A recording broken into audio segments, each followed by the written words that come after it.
Royal families don't break apart the way normal families do. When a regular dad has a problem with his son, they have an argument, maybe don't talk for a while.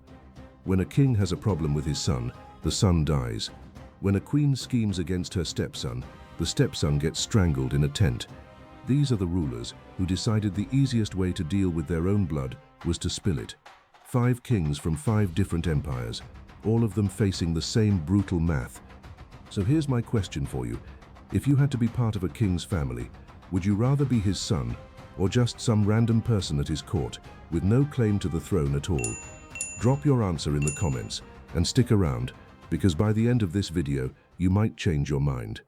Let's start in Russia, November 1581.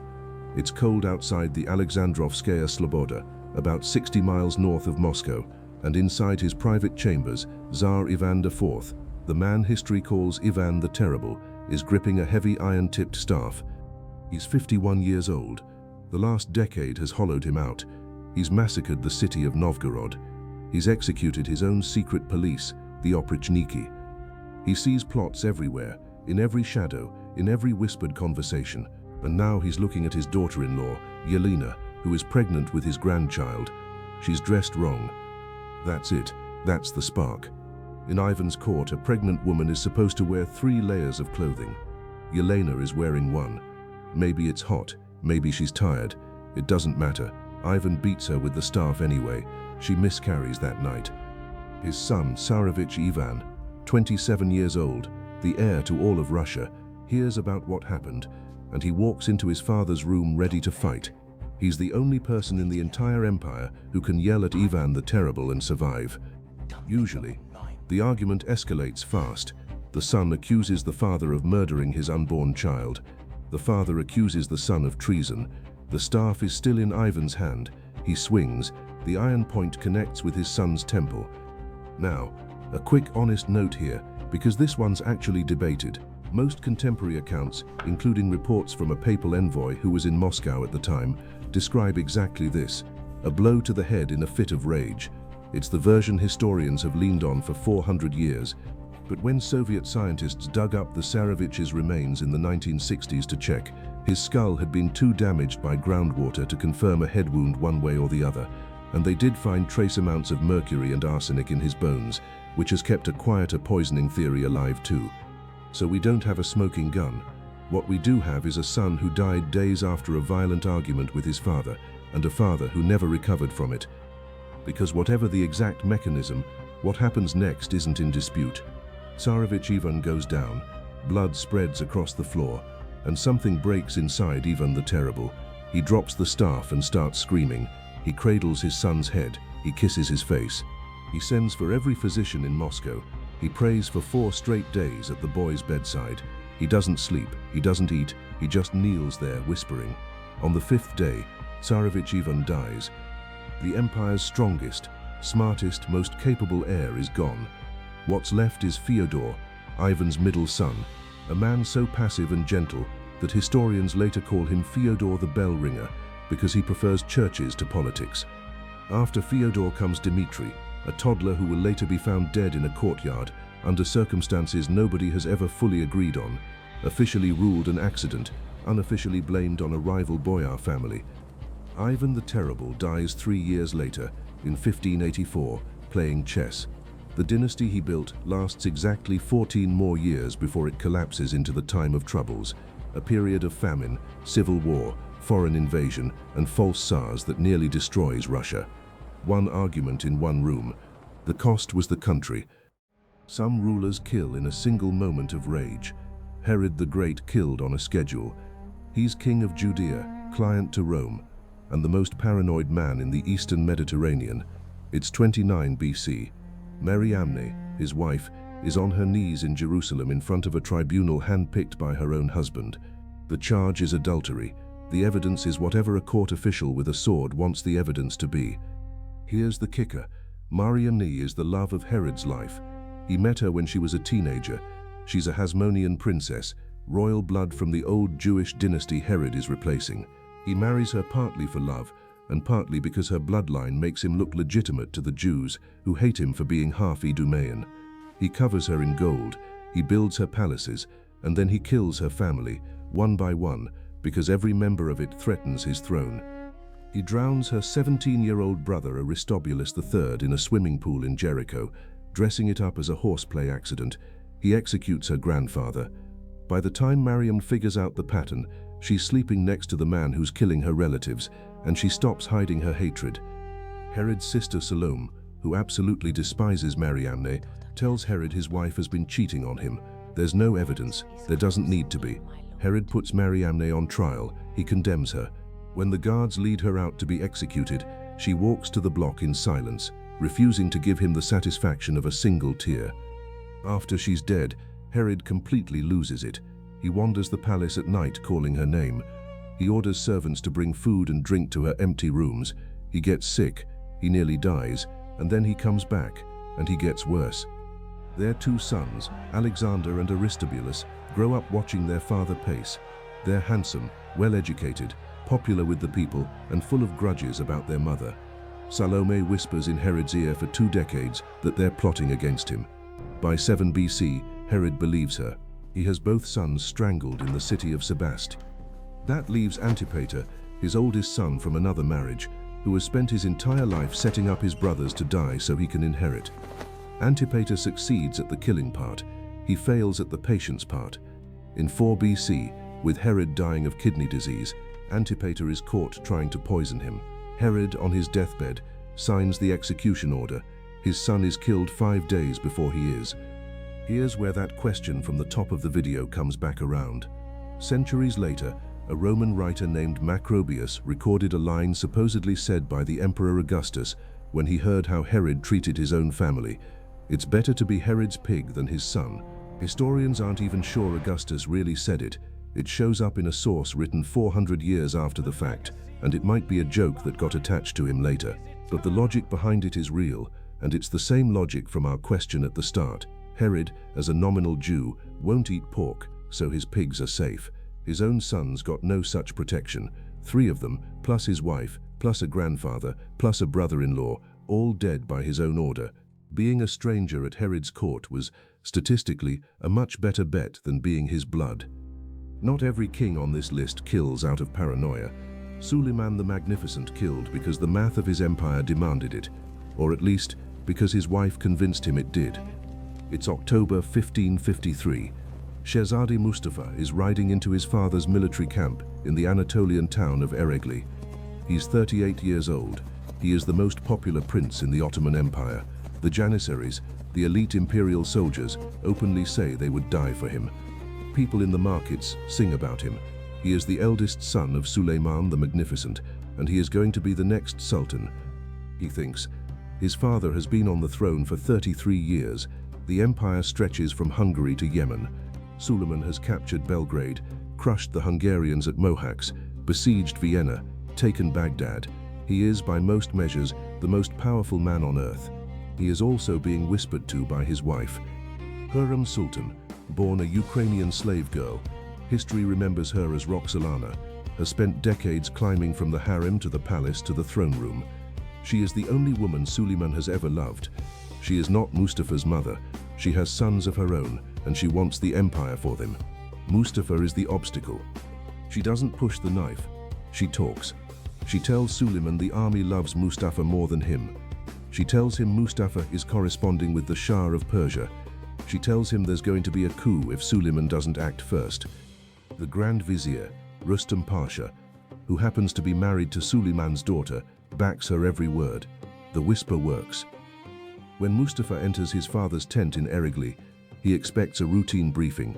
Suleiman is not there. 7 mutes are, servants whose tongues have been cut out, kept around specifically for executions where no scream can reach anyone outside. Mustafa sees them and understands instantly. He fights. He's a trained soldier, strong, and he almost makes it to the tent flap. But they pull him down. The bowstring goes around his neck. 50 yards away, in another tent, his father sits and listens for it to be over. Outside, the army hears the news and almost mutinies. Janissaries openly weep. They demand the head of Rustem Pasha. Suleiman fires him to calm them down, then quietly reinstates him 2 years later.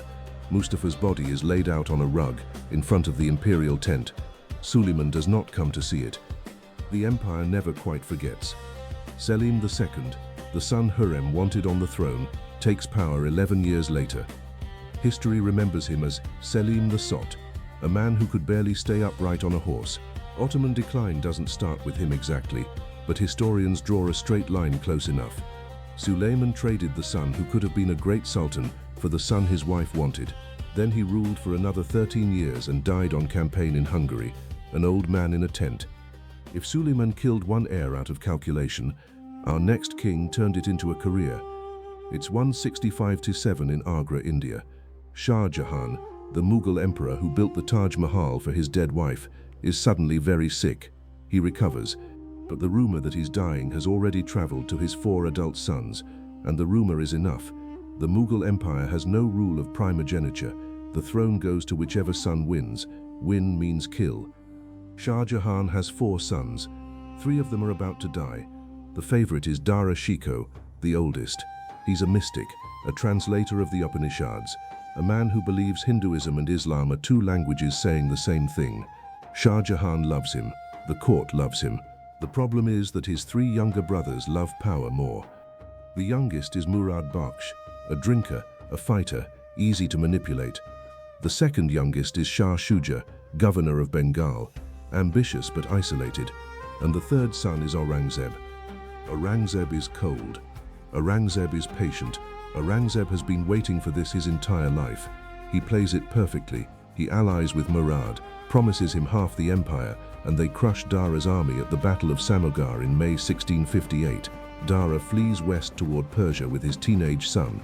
Aurangzeb hunts him for 9 months across India, finally catching him in Sindh when a chieftain Dara trusted hands him over for a bag of gold. Dara is brought back to Delhi in chains, paraded through the streets on a filthy elephant so people can see the philosopher prince humiliated. Aurangzeb's clerics conveniently declare him a heretic for studying Hindu texts. He's beheaded in August 1659. Aurangzeb has his brother's head washed, placed on a platter, and delivered to their father in Agra fort, where Shah Jahan, very much still alive, is now a prisoner. Shah Jahan opens the platter and screams. Aurangzeb is just getting started. Murad, the brother who helped him win, is invited to a friendly dinner shortly after the victory, gets drunk, falls asleep and wakes up in chains. He's executed in 1661 on a technical charge of murder from years earlier. Shah Shuja, the Bengal brother, loses a battle, flees toward Burma, and disappears for good. No confirmed grave, no confirmed cause of death, just a family that's never seen again. Dara's surviving son, Suleiman Shikoh, is captured and slowly poisoned with daily doses of opium until he becomes a vegetable and dies. And Shah Jahan, the father, the emperor, the man who built the most beautiful building on earth for his dead wife, spends the last 8 years of his life locked in a single tower of Agra fort, with a clear view across the river to the Taj Mahal itself. He dies in 1666, and Aurangzeb has him buried next to the woman he built it for. Aurangzeb rules for 49 years. He doubles the size of the empire. He also nearly destroys it, draining the treasury on endless wars in the Deccan, alienating the Hindu subjects who had been loyal to his ancestors, and leaving behind a system so brittle that within 30 years of his death, the Mughal emperors are puppets in their own palace. He killed his way to the throne. The throne never forgave him for it. Our last king doesn't pick off rivals one at a time. He kills all of them in a single afternoon.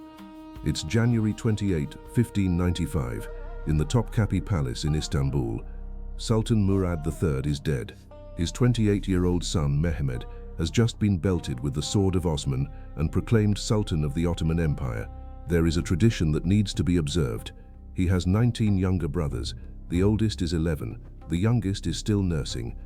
The law of fratricide was written down by Mehmed II, the conqueror of Constantinople, more than a century earlier. It states plainly that whichever son takes the throne is permitted to kill his brothers for the order of the world. It's not a metaphor, it's procedure. Mehmed III issues the order on his first day. The boys are summoned one by one, told their father has died, and their brother, the new sultan, would like to see them. The oldest, who already understands, walks in crying. Mehmed kisses him on the forehead, then nods to the deaf-mute executioners waiting behind the curtain. The silk bowstring goes around the boy's neck. Silk, because spilling royal blood is forbidden by tradition, and strangling is considered clean.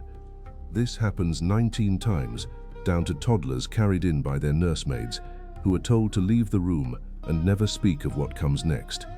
Then Mehmed orders 7 of his late father's harem women, currently pregnant, drowned. He can't risk one of them giving birth to another son with a claim. They're tied in weighted sacks and rowed out into the Bosphorus at night. The bodies of the 19 princes are laid out in small coffins in the courtyard the next morning. The people of Istanbul come to look. There's no rebellion, barely even shock. Everyone understands what stability costs. In the empty wing of the palace where the princes used to live, the servants find unfinished school books still open on the desks and a wooden horse left on the floor of one of the smaller bedrooms. Nobody talks about it, ever. The European ambassadors in Istanbul write home in horror. The Venetian envoy calls it the most lamentable spectacle ever witnessed in the empire. The Ottoman court calls it Tuesday. Mehmed III rules for 8 years, mostly hiding in the palace while his mother runs the government. He dies of a stroke in 1603, possibly poisoned, almost certainly not mourned by everyone in his own court. He's succeeded by his 13-year-old son, Mehmed I, who looks at his own newborn brother and decides he can't do it. Ahmed abolishes the law of fratricide.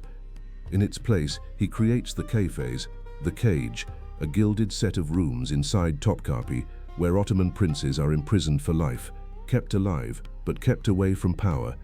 Generations of princes grow up in those rooms, never learning to read maps or command armies or speak to anyone outside the walls. When one of them is occasionally pulled out to become sultan, he's often half mad from isolation. The Ottomans stopped killing their princes. They just locked them in a beautiful room and let them rot instead. 19 small coffins in a row in a courtyard in Istanbul. A father weeping over his son in a chamber in Moscow. A philosopher prince's head on a platter in Agra. A woman walking silently to the executioner in Jerusalem. A young man strangled in a tent in Anatolia, while his father listens through the canvas.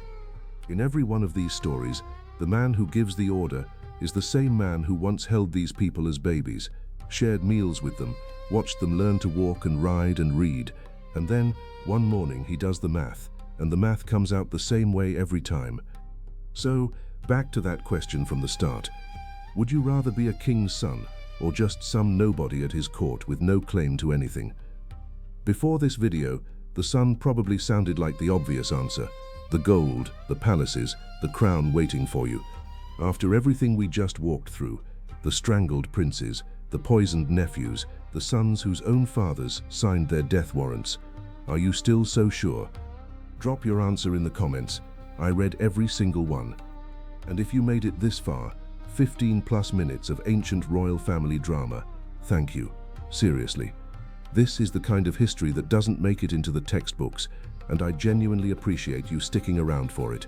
If you want more deep dives into the parts of history that actually explain how power works, hit that subscribe button. I'll see you in the next one.